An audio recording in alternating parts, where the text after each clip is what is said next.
Case File 54. The ink must have caused it all. Warning: read with caution. I sank deeper into the chair cushion, staggering back and forth, startled to be awake. Ink smudged all over as I massaged my eyes. I understood what I had done once I turned to face my desk.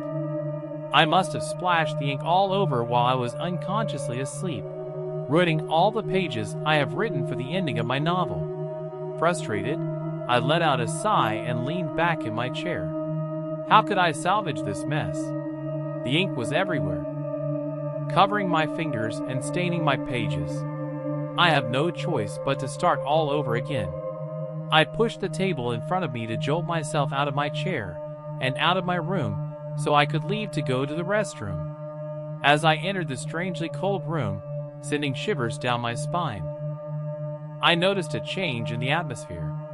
The room felt heavy and overwhelming, like a sudden weight was bearing down on my chest. I bowed my head in regret when I remembered my medication, resting my arms on the sink.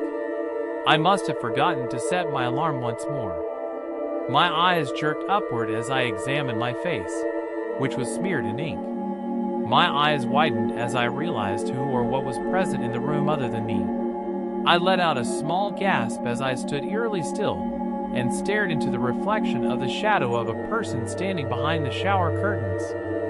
I glanced away from the mirror and over at the shower curtains as my head abruptly jerked to the right to see the shadow disappear.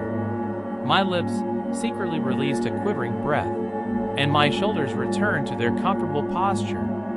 I must have been severely affected by the nightmare I had. I ruffled my ginger hair and tried to forget what had just happened. I shouldn't be overworking myself in this way as a man in my 20s. I hurriedly turned on the sink and watched the water flow while scrubbing my face rough with a handful of water. I then walked back into the hallway leading to my room after grabbing my green towel and drying it off.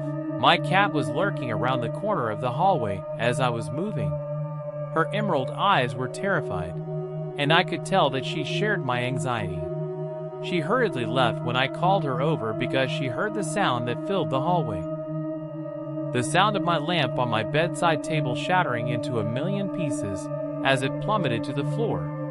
My room door was already closed when I hurried over there. My ears were filled with the sound of my heart racing as I became aware that I had forgotten to close the door after leaving my room. I felt queasy and my stomach constricted. I mustered up the bravery to open the door by twisting the doorknob slowly. My heart began to wrench as I was strained to see. The door revealed a room shrouded in darkness and mystery.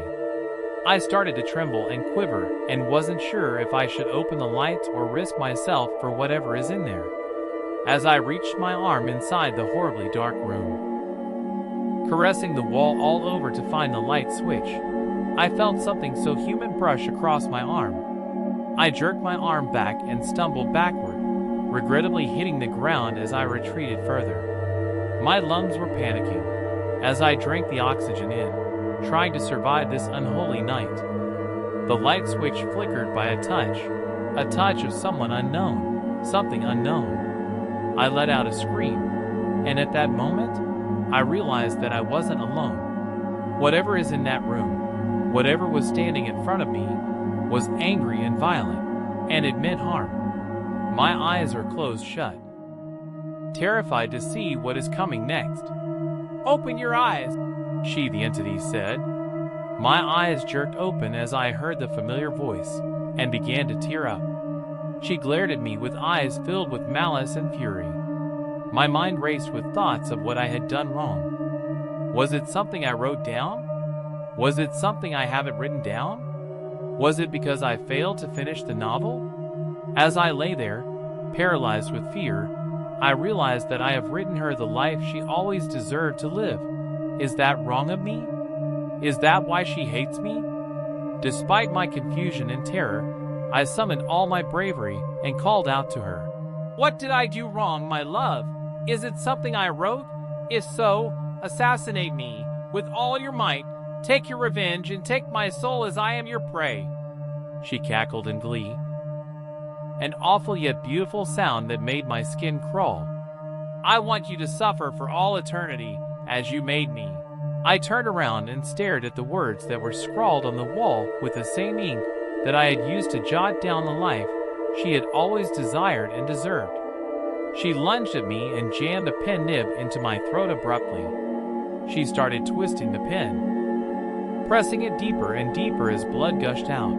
"You filled my life with unpleasantness. I cursed the day that I ever laid eyes on you." As I turned to look into her eyes, I gasped for air and sobbed till I passed out, filling the room with my trembling breaths. My eyes started to blur as my lifeless body started to quiver, and then laid horribly motionless on the icy ground. My eyes started to flutter open as I attempted to process what I was viewing on what seemed to be an all-white ceiling. It was difficult for me to understand the discussion being held by what sounded like my brother and an unidentified man in the hall, due to the cardiac monitor next to me, which was creating a dreadfully annoying noise that pursed into my ears. I desperately tried not to interrupt their conversation as they entered the room by acting unconscious. Every appointment established in treatment has all been washed away. All became meaningless because of you, Weston, the unnamed man claimed. My brother appeared to be weeping and said, "Doctor, I didn't mean to leave him in the house by himself for that long." I told him. I bluntly cautioned him that his schizophrenia would cause him more than harm if he kept writing about his deceased wife. "He keeps blaming himself, doctor. He blames himself for the atrocious life she lived." The doctor sighed and said, "Weston, there are reasons why you need to put Walton in a treatment center or any other facility where he can be taken care of. You know very well that Walton doesn't care about his prescriptions. After his failed suicide attempt, I no longer have faith in him in your care." As I heard the words pour out of the doctor's mouth, my body jerked up, becoming motionless. I looked around at that point and saw nobody. There wasn't anyone present in my room other than me. I started to tremble, praying that this was all a hallucination. That's when the hospital suddenly went silent. My eyesight immediately fell to see my arm, and I started yanking the tube that was sinking into my skin. Neglecting the rush of pain I felt once I pulled it out. As soon as the tube fell to the ground, I tried to position myself to be able to leave my hospital bed and walk outside, and that's when a power outage occurred at the hospital. All I could feel at that moment was the vomit that was inducing in my throat as fear washed over my pale body. My knees fell to the ground once I heard a familiar voice screeching mercilessly, filling the hospital with bloody screams. Case title: Atramentum. Case description: the walls held his last message. Throughout the rest of my mortal days, I hear the screams of my wife's last stay. Her demise was by my hand, my cruel strife. I made her live an unpleasant life.